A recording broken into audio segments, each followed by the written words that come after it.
This is Dr. Bernstein with our April 2016 teleseminar. We did not warn you of any special subjects, but we do have one today that we're going to talk about. There's one other warning that I give you every time we have one of these seminars, and that is that when I answer your questions, I'm guessing. These are not hard answers. I'm answering these questions to give information to the listener group at large, not necessarily to help the person who submitted the question. And I'll give you an example. This month, we got a question from a patient who says they're taking AV. And my first answer was based upon the fact that I thought AV was Avandia. And it wasn't until the second time I had a look at the questions that I realized the person must be taking Avastin. So I could have given a totally wrong answer, and I'm warning you that that can happen. Okay, our special subject.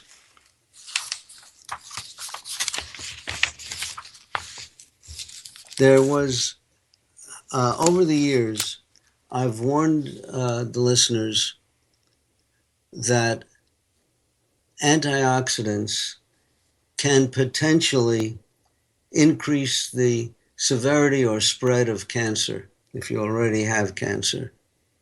And people have requested, what article did you get that from? And I forgot. It's buried in my files somewhere. But lo and behold, last night, there's a brand new article. I was reading the journal Science, and Science has several versions. The one of interest is Science Translational Medicine. And in volume 8,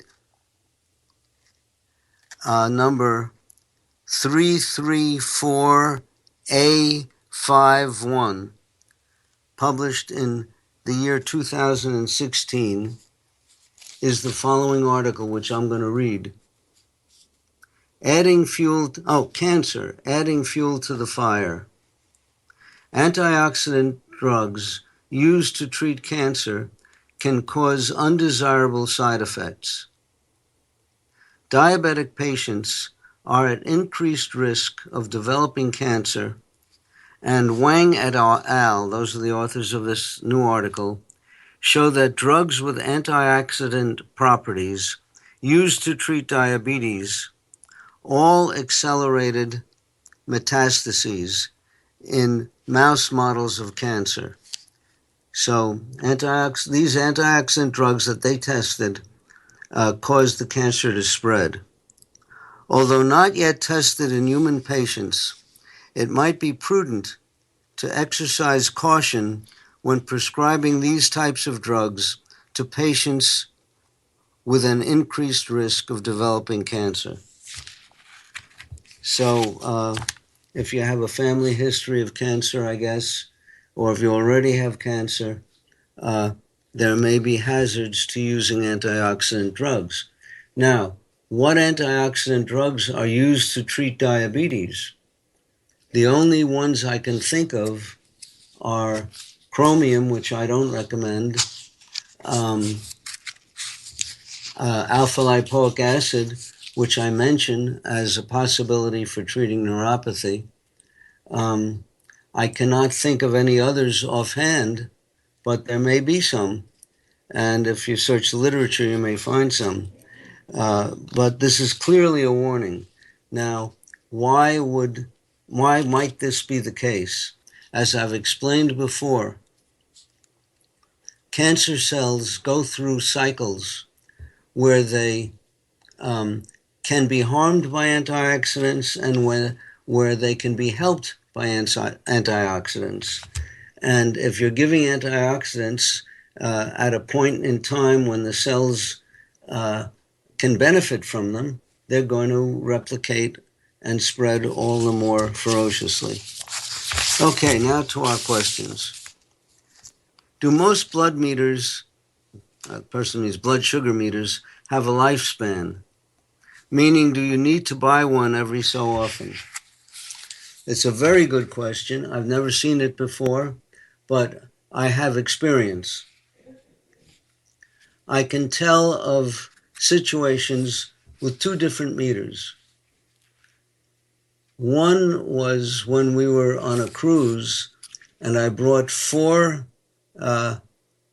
AccuCheck meters with me. And over the course of a 2-week cruise, each one of them went bad. The last one went bad when we got in port, and I was running around looking for our luggage and thought it would be wise to check my blood sugar because the exercise might be sending it low. And the 4th meter went bad. I attributed the rapid decline of these meters to the high humidity. So there may be something in high humidity environments. Now it happens, I live on the water and we have high humidity in our house, and I'm using now the Freestyle Freedom meters, and I have maybe 8 of them spread around the house that I'm using frequently. And maybe once a year, one of them goes bad, where even if I replace the battery, there's no image on the screen. So yes, it is possible. It's infrequent. And on average, I would say the Freedom meters probably will last several years. My 8-year-old son takes Lantus insulin at night. We have eggs for breakfast, and he often has trace ketones and stomach aches with 100 to 120 blood sugars.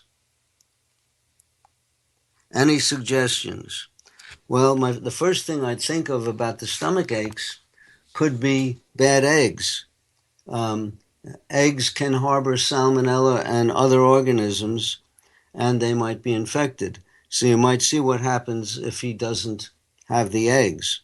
Now, as far as the trace ketones goes, I don't know why you're checking for ketones at blood sugars of 100 or 120. Ketones are not harmful when you have low blood sugars. There's no reason to check them, and they're not. The trace ketones are not the cause of his belly aches. In fact, many non-diabetics have trace ketones when they wake up in the morning, and people who don't get a lot to eat certainly have trace ketones or more, maybe at several times of the day, so I wouldn't worry about the ketones. I would suggest that you get my book, Diabetes Solution, and that your blood sugars are running a little too high. It would be nicer if they were normal. Read the book. Next question, is it okay to average 83, that's blood sugar of 83, or must it be consistent? Is it okay to be high and lower during the day, but with an average of 83? I just, this morning, maybe 20 minutes ago, emailed to someone an article from the journal Diabetes Care demonstrating that fluctuating blood sugars can be more harmful than elevated blood sugars. So it would be nice to keep blood sugars steady if you're shooting for 83 at around 83. Now, speaking of the 83 that we talk about in my book, Diabetes Solution, that book was written, I believe, before I learned that children, non-diabetic children, have blood sugars usually quite a bit lower than 83, usually in the 70s, even high 60s. So children normal for children is lower than 83. Next question. I was on Dr. B's diet for 3 months, and my A1C went down from 5.6 to 5.4. What else can I do to get my A1C lower? Well, first of all, I'd recommend you read my book, because the book has all the other techniques for getting blood sugar down. And if you're diabetic, you may need insulin. And if you don't need insulin, if you're obese and insulin resistant, you may need a drug like Metformin to lower your insulin resistance, or exercise, or whatever. So it's all in the book.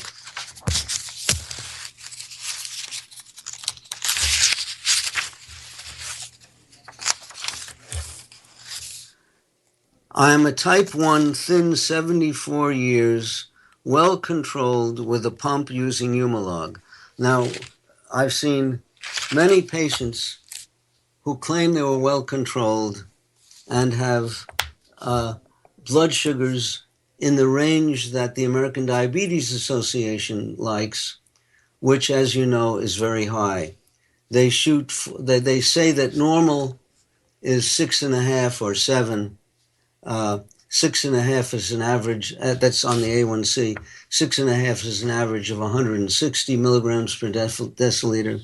7 is an average of 180. And that's called well controlled. So I don't know if this patient is well controlled. I've never seen a person using an insulin pump who is well controlled. At least if they've been using it more than a few years, because problems occur with it after a few years. Is this the safest, best insulin I could be using? That is Humalog. Well, again, if you're really well controlled and you're an adult, you have a steady blood sugar of 83, and you're achieving that with an insulin pump, great. No need to change from Humalog to another insulin. I'm willing to bet that this is not the case, and that your blood sugars are jumping all over the place, and you ought to read my book and use the regimen that we have there, where we, for the most part, try to avoid Humalog because it's too potent and hard to precisely measure, and also because it's too rapid acting for low carbohydrate diets. Next question. What do you think of Toujeo Solstar insulin Glargine injection in place of Lantus? Well, it is Lantus insulin, but it's more potent. It's U300 Lantus. It was introduced to satisfy the ADA and other guidelines that require very high blood sugars and high dietary carbohydrate. In order to cover large amounts of carbohydrate, especially if you're doing it the old-fashioned way by giving one large injection of a basal insulin once a day, and then forcing the patient to eat all day long to cover the insulin, that shot is a big shot. And by making it U300 instead of U100, you're making it more concentrated, so you give a smaller injection. This makes absolutely no sense to the patient or to the well-being of diabetics, but it makes sense to the marketing people of the manufacturer, who are catering again to these bizarre dietary guidelines. So I certainly would not use the Toujeo insulin, but I likewise would not use that whole ball game of using basal insulin to cover meals. forcing people to eat carbohydrate all day long to cover the big injection of insulin. Next question. After going on a low-carb diet for several months and then reintroducing carbs, I've become way more sensitive to carbs. Is this normal? My requirement for insulin has gone up considerably. Well, I've never heard of this. So I'd have to guess at what may be happening. Possibly, you may be getting another autoimmune attack. If you're a type 1 diabetic, you don't get just one autoimmune attack that destroys beta cells. They occur over time periods. So if a person, let's say, develops type 1 diabetes around the age of 40, and I've seen many of these,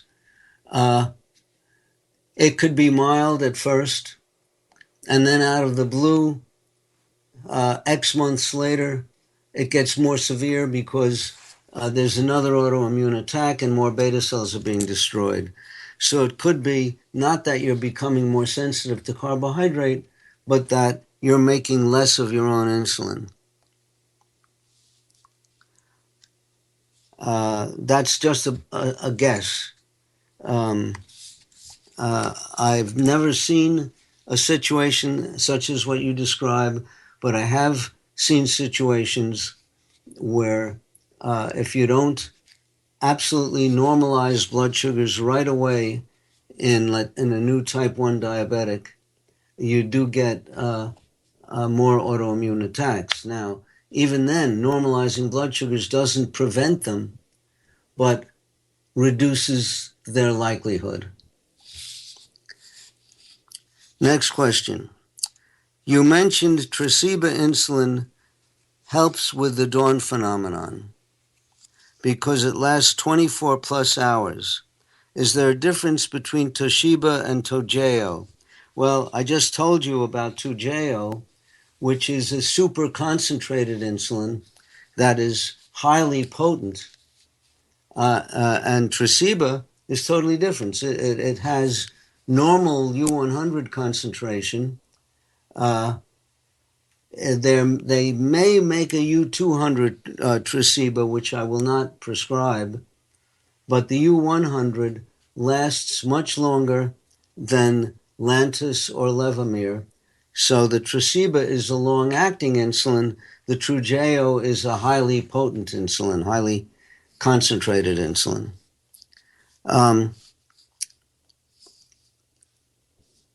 Here's another question. Latest research from the United Kingdom shows that baking soda can reverse kidney damage. What do you think about this?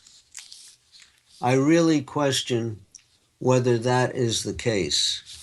It happens that years ago, when diabetics were given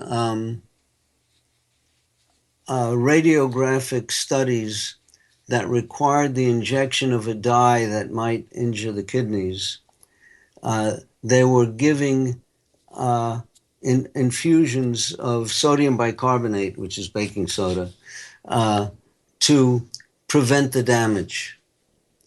And what they found was that it did not prevent the damage, even though it was being used for years and years. Some subsequent studies found that N-acetylcysteine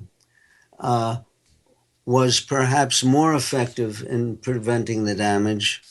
And other studies found that the damage was pretty rare, no matter what you did. None of this related to reversing diabetic kidney disease. So I really question whether there's such a new study. I probably would have read about it, but I haven't. When I wake up, my sugar level is between 110 and 135. An hour or two later, without eating, it continues to rise to 170 or higher. I will then take Novolog 10 to 20 units before breakfast. Why does the sugar continue to rise in the morning? Clearly, this is a person who has not read my book, Diabetes Solution. What he's describing is the dawn phenomenon, and he certainly should be taking basal insulin at bedtime. And for type 1 diabetics, even that is not adequate.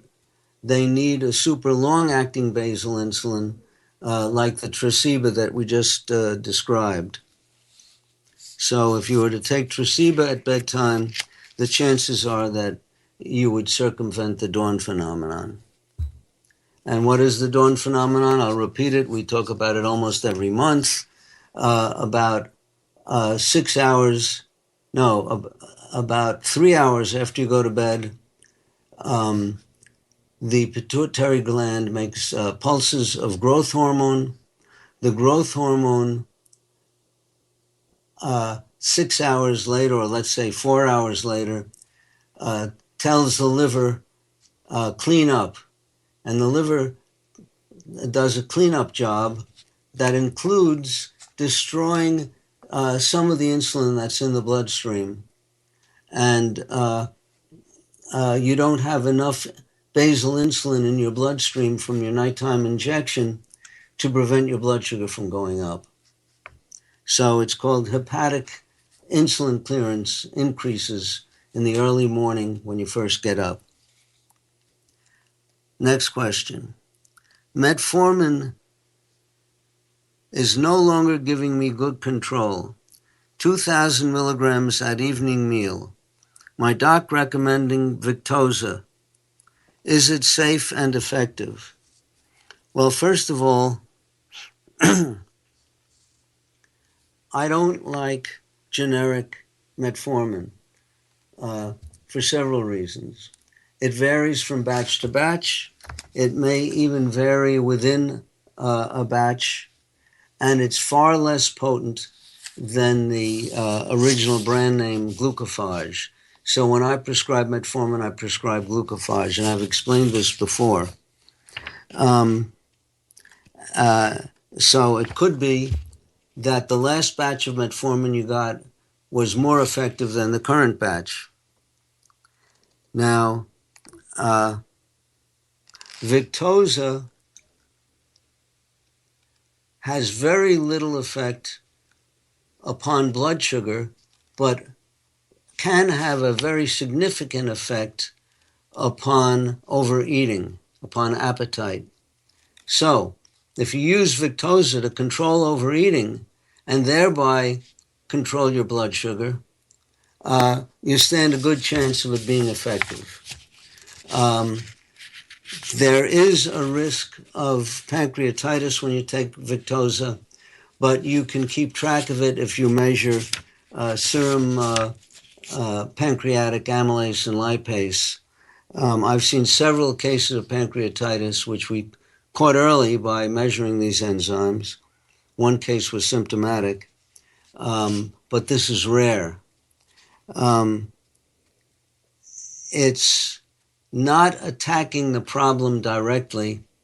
It's really attacking the problem by causing you to eat less. More appropriate might be insulin, but I can't be sure of that. Also, Victoza is long-acting. It works for most of the day. If you want to cover a particular meal, like dinner, Byetta would be faster. It's a similar drug, but it's more rapid-acting. There's an even more acting one, that's Simlin. But there's complexities to using these things, and I suggest that you read my book. It tells you all about them. Next question.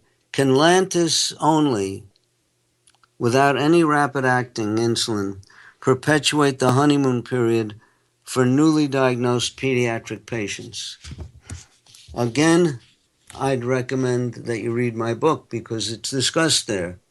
And we cite several situations where keeping blood sugars normal seems to perpetuate the honeymoon period. It doesn't matter what insulin you use to do it. The game plan is to keep blood sugars normal. So you read the book and figure out what does it take to do this. It may be that you have a newly diagnosed type 1 diabetic where going on a low carbohydrate diet makes a big difference, and you give some basal insulin and it gets their A1C, or let's say it gets their a steady state blood sugar down to the 80s, but you're going up after meals a little bit. You might want to use fast-acting insulin to prevent that. And also you might want to get the blood sugars into the 70s, which for children is normal blood sugars. So the game plan is normal blood sugars, not necessarily which insulin you use. Now, another question is, this person is giving Lantus to a child, and we know that there are strong indicators that Lantus may cause a significant increase in cancer incidence. And this problem has not been resolved because the studies to try to prove or disprove it have only been short-term. There are no long-term studies. The only long-term studies seemed to indicate that there was a higher incidence in cancer in those countries that kept good medical records. So why would you give this insulin to a child? And why would you give Trujeo to a child? Or why would you give Trujeo or Lantus to anybody if there's the potential for causing cancer? Now, as I said, according to the ADA, it's a question mark because the current studies are not long enough yet. But why take the chance? Next question. Is there a danger taking 6 500 milligram tablets of metformin during a 24-hour period for a 280-pound man? Well, you're supposed to limit yourself to 2,000 milligrams if you use the slow-release form of metformin, and 2,500 milligrams if you use the rapid-acting metformin. Will higher doses cause harm? I don't know. I've never seen anyone take any higher doses, and you can experiment on yourself and see what happens. I'd be surprised if there'd be a significant difference in your blood sugars between taking the recommended dose and taking a slightly higher dose. So I doubt that you're buying yourself much by taking more than the manufacturer recommends. If you want to do something worthwhile, I'd recommend that you get the brand name product, Glucophage. And again, I don't even know who makes it. I think it's Pfizer, but I'm not sure. I have no connection with the manufacturer, not getting paid off by them, but I've seen such dramatic differences in blood sugar that it's worthwhile to take the more effective version, the brand name. Next question. Can diabetes cause tiredness even if the readings are borderline? Well, again, It depends what borderline is. Elevated blood sugars can cause tiredness, but my guess, and again this is a guess, more likely, I find that about 95% of the new patients that come in to see me are hypothyroid, and they're very tired because of their hypothyroidism. So there's a good chance that you may be hypothyroid. So you check your free T3. That's a good screening step initially. And then if it happens to be low, you could do some other tests, which we've already talked about and I think even discussed in my book. What are your recommendations for someone who follows your 30 grams of carbohydrate per day, but whose fasting glucose is still always above 100 and her A1C is 4.9? First of all, I don't recommend 30 grams of carbo per day. I recommend a maximum of so much per meal for adults that may total to a maximum of 30 grams per day, but it's broken down by the meal. So I'm not advocating that you take 0, 0, and then 30 at the last meal. Okay, that's number one. And this person should read my book because there are lots of things that you can do to lower the blood sugar. There are things like insulin. There are things like metformin. And there's also the matter of body weight. There's exercise. So the book goes through dozens probably of steps that can be taken to bring blood sugar down. My new cardiologist is pleased with my A1C of 5.2, but because I need to lose about 20 pounds, has suggested that I let my blood sugar run a bit higher for a while to lessen my insulin needs. He suggested 6.5 would be good to shoot for a few months until the weight is lost. What do you think? I think this is absolutely bizarre, but of course jibes with what the ADA teaches. What the cardiologist is saying to you is if you take less insulin, you will enhance gluconeogenesis and start converting your muscle protein to glucose, thereby losing muscle mass. You also will possibly enable the enzyme lipoprotein lipase that prevents the metabolism of fat. You will sort of disable the lipoprotein lipase. I'm sorry, I got it backwards. Lipoprotein lipase helps oxidize fat, and by taking less insulin, you make the lipase more active. Therefore, you'll be breaking down both fat and muscle. So he thinks that by depleting your muscle mass, he's going to get some weight off you. And it'll probably be true. You'll be peeing calories away in your urine, but I don't think that's making any healthier. And the muscle mass over the long term lowers insulin resistance. So in the long pull, you probably could be more insulin resistant for having depleted your muscle mass.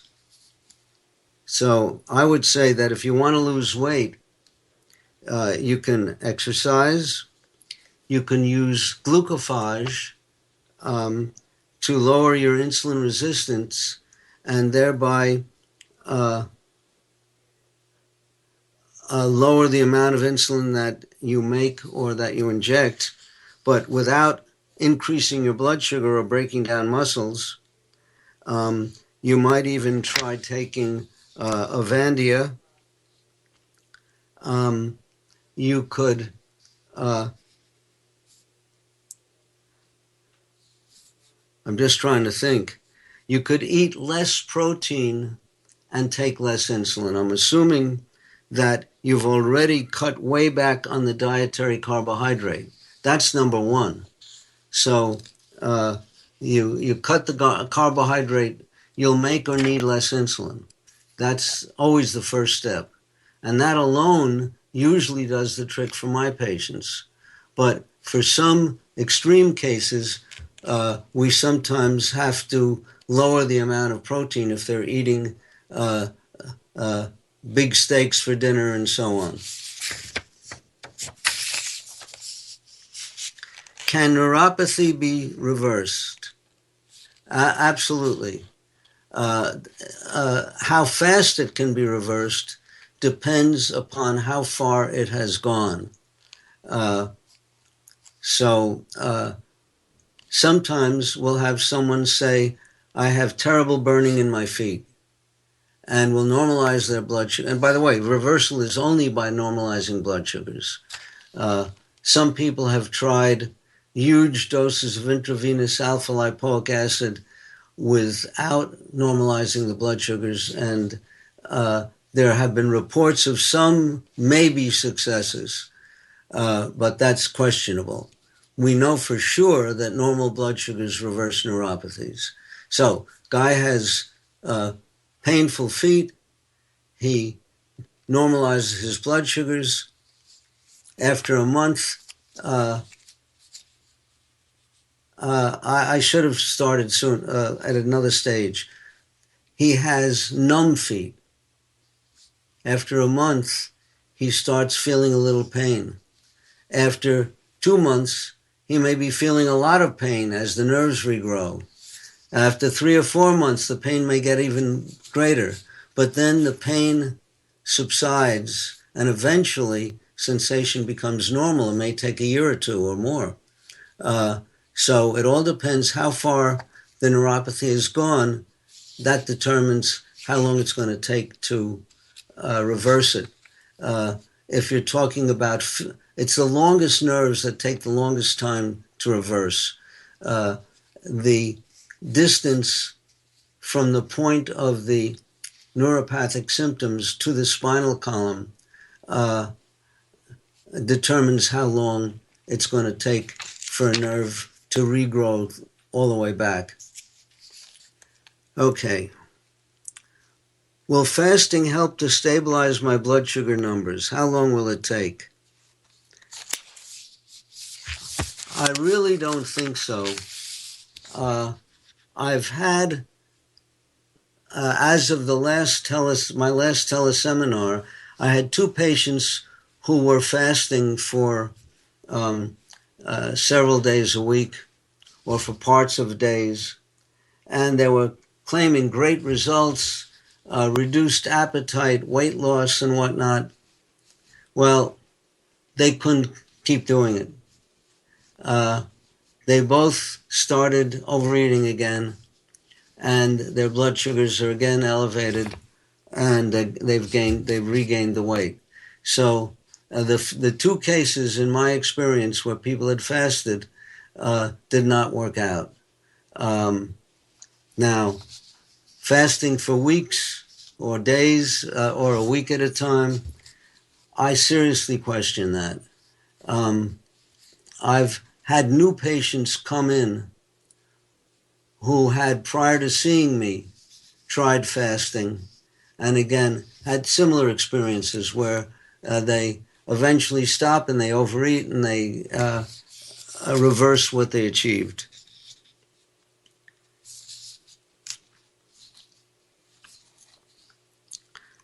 A 69-year-old male, 5'10", 165 pounds.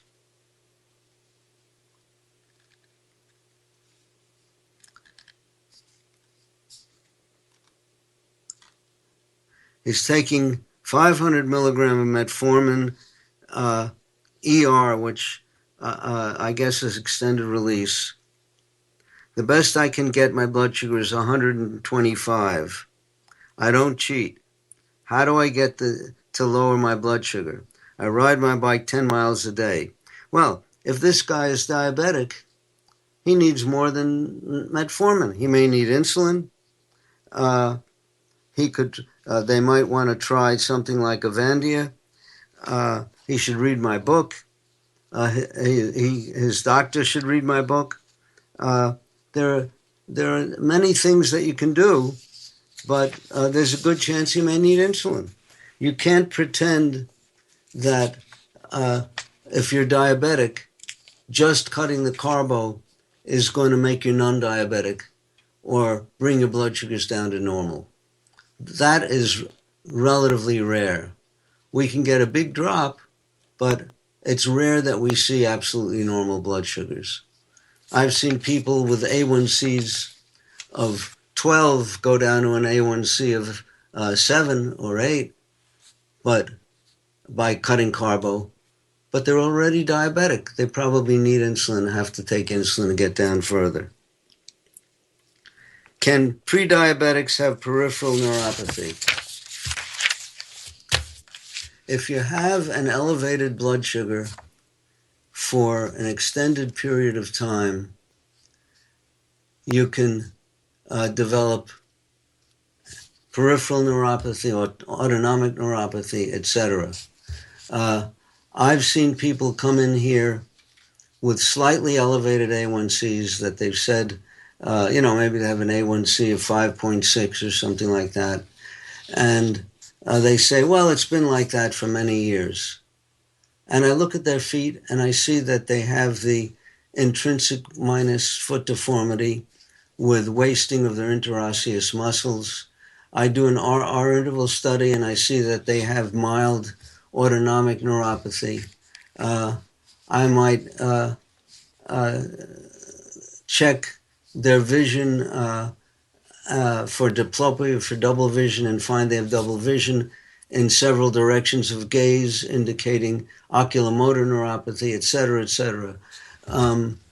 So mildly elevated blood sugar for a prolonged period can certainly cause neuropathies. How can I adapt your diet when I have irritable bowel syndrome and have difficulty with most vegetables? This is sort of the opposite of many questions we get from vegetarians who don't want to eat any protein. I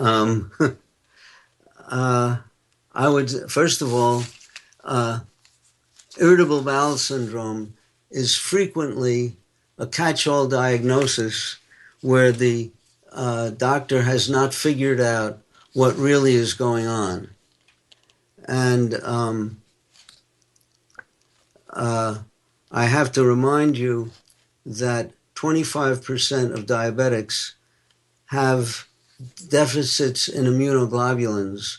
And if you have low IgA levels, immunoglobulin A, you could have digestive problems, including diarrhea, malabsorption, and so on. But getting back to the trouble with vegetables, you go to the vegetables that don't give you trouble.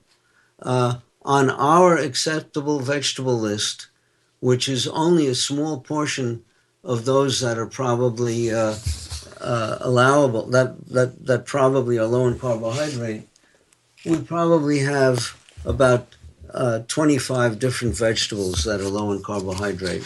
And if you hunt, you could probably find more.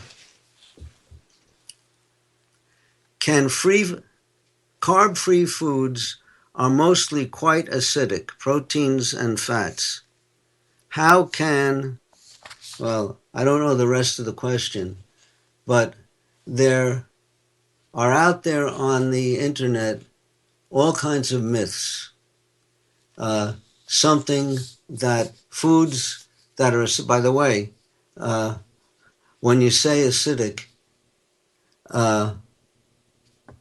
quite acidic, you chew a piece of hamburger and spit it on a pH strip, a test for acidity, and you'll probably get no change. If you get a change and it turns out to be acid, let us know. I'll be very surprised. You're not eating acid, that's number one. Number two, it's very hard to change your serum pH level by the foods you eat. You would have to do some very dramatic things. I remember when I took organic chemistry, the teacher wanted to give us a demonstration with calculations.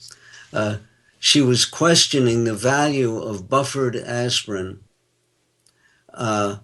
because the amount of acid in the stomach is so huge that the acidity of the aspirin is negligible in comparison, and the effect of the buffering is negligible in comparison.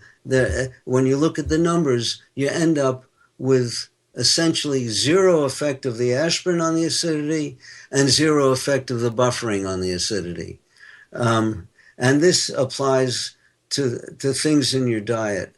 I don't know enough to suggest what foods could you possibly eat to make your stomach more acid. I doubt that there's anything. It would be very hard to believe.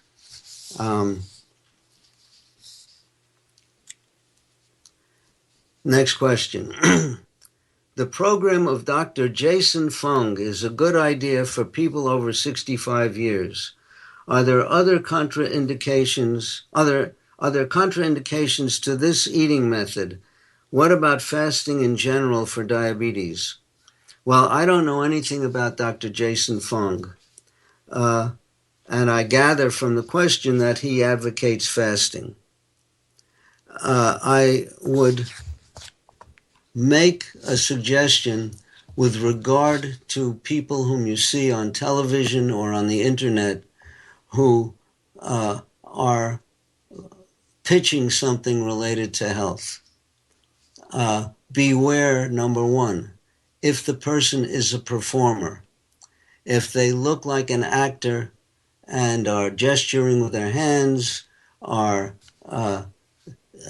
shouting or, really performing out there, there's something smelly. Number two, are they selling something? Do they have a product that they will that they're asking you to buy, a supplement or a special food or something like that? In other words, will they be making money if you do what they tell you to do? So that makes it smelly. I don't know anything about Dr. Fong. I don't know if he's selling anything. I don't know if he looks like an actor up there. But I'm just giving you these warnings. If they have a website that is sponsored by the kinds of foods or supplements that they're advocating, again, they're making money off this. And the more money you give to their sponsors, the more money they're going to make. So be suspicious. So there's one last reason for suspicion, if it sounds crazy or silly. And that's about the only tip I can give you. I might be totally wrong. Dr. Fung may not have any of these characteristics, but and I don't even know what he's advocating. But I'm giving you a general suggestion. Next question. Is it the spike in glucose or the spike in insulin that most contributes to weight gain and ill health? Diabetics have high blood sugars. That's the essential lesion. That's what kills them. They become diabetic because they don't make enough insulin. You will occasionally find people with very early metabolic syndrome who are insulin resistant, who make a lot of insulin, but that's not their underlying lesion, and that's not what's going to kill them. It's the high blood sugars. Now, deliberately giving people insulin spikes is not smart, because it can send your blood sugar too low. Also, if you chronically give a person a lot of insulin to cover a lot of carbohydrate, you're going to make them fat. So in theory, it's possible to give a lot of carbohydrate and keep blood sugars normal if you guess exactly right on the insulin and the timing of the insulin and so on, but you're going to make them fat. So the insulin spikes aren't any good, but what kills diabetics is the high blood sugars. I have been an insulin-dependent diabetic for 30 years, and so far have had no major problems. Now, that's very interesting because I've seen people boast about their no problems. We had a salesperson come in here boasting about no major problems. This person was both overweight and had oculomotor neuropathy. Well, she had neuropathy of the levator palpebral muscles. That is, you look at her and her eyelids droop. They were like this. So clearly she had significant effects upon her nerves. Probably also had autonomic neuropathy. And some studies have suggested that those with severe autonomic neuropathy have a projected lifespan of 5 years. I don't believe it, but that's what the literature says. So there's always a question with this no major problems after 30 years of diabetes. Over the past year, I've been experiencing what I would call extreme gastroparesis. I almost guessed it. But the problem that I'm having is that immediately upon consuming any type of food, my blood sugars rise rapidly within the first 5 minutes after putting food in my mouth. Now, that's not the way gastroparesis works. Gastroparesis delays the emptying of food from the stomach. So this is something very strange. I've never heard of this. There is what's called the incretin effect, where if you put food in your intestines, so you have to swallow it, goes through your stomach and get into your intestines, the mere presence of food there can raise blood sugar if you don't make any insulin by raising glucagon levels. So it could be that this person, when he or she says 5 minutes, really means 25 minutes or 35 minutes. That's a possibility. I'm not sure if this is a stress response for having such poor digestion, or is my liver releasing glycogen as a stress response?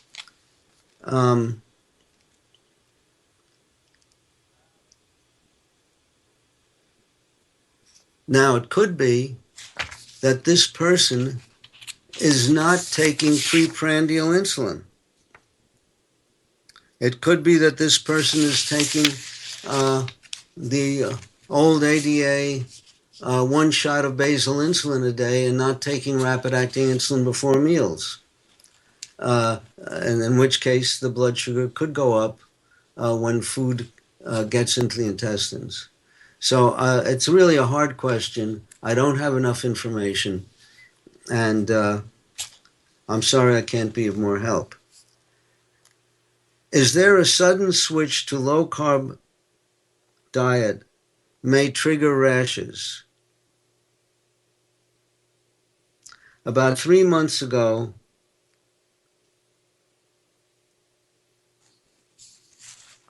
I made an overnight switch to low-carb diet and went on higher proteins and fat. In a couple of months, lost about 8 pounds, but also broke out with skin issues, rashes, between neck and knee. It was an excruciatingly painful experience. I'm wondering if the two are connected. Well,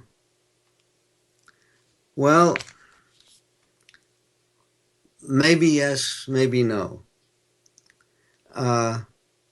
We do know that there's a very high incidence of psoriasis amongst diabetics. I find almost 100% of the new patients that walk into my office have psoriasis. There are a number of easy ways to tell. The easiest one is rough elbows. But psoriasis can have exacerbations that can be sudden. That's a remote possibility. If you do have an allergy, you should discuss with your doctor trying an exclusion diet where you, an exclusion diet can go two ways. One way is to start with eating nothing. You go for a few days without eating anything except drinking water or the sugar-free electrolyte solutions, and see if the rash goes away. If it does, then you start reintroducing foods until the rash appears, and the last food you add would have been the culprit. A harder way is to eliminate foods one at a time. That takes longer to do and is not as easy to do. Okay. I am taking 7 shots of 3 types of insulin each day. Is it okay to inject the long-acting in the thigh rather than the stomach where I inject the fast-acting? No. That's, again, the ADA way. If you read their guideline, their instruction books, and look at their pictures, they have you injecting in the thigh. But I'm willing to bet that if you try to grab fat in the side of your thigh, you'll just get a little bit of skin, maybe a half centimeter of skin, no fat, and you're supposed to inject long-acting insulin into subcutaneous fat, but it ain't there. If you try the top of your thigh, the same thing. The inner part of your thigh, you could get a big hunk of fat, but there are a lot more blood vessels and nerves there, so that's a place that you should avoid.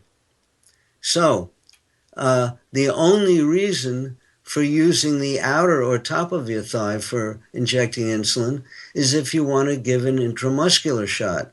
And that's where I currently give my intramuscular shots to make a rapid-acting insulin work faster to get a high blood sugar down fast. By high, it might be 110.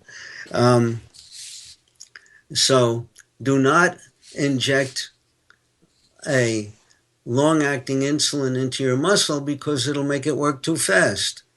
You want it to work slowly.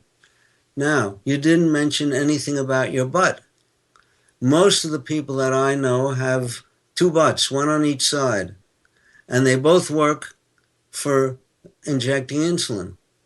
Now, it's interesting that the ADA leaves the butt out of their pictures, and they don't teach people to inject in the butt. Why, I don't know.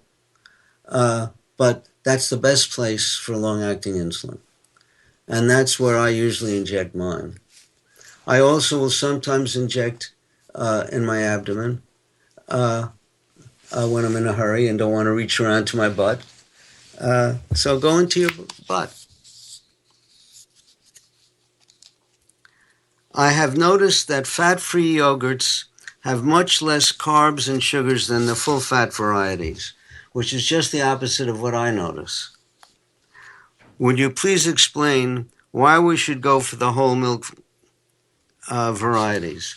I think you're going to the wrong store because I find much less carbohydrate in the whole milk varieties. In fact, I think I have a container here. This is Faga, whole milk, and let's see if I can figure out how much carbohydrate is in this. Total carb, 6 grams. So that's 6 grams of carb in whole milk yogurt. I think we're going to have to stop for now. Our next teleseminar will be on Wednesday, May 25th, 2016. Thanks so much for listening. I look forward to speaking with you in a month. Thank you.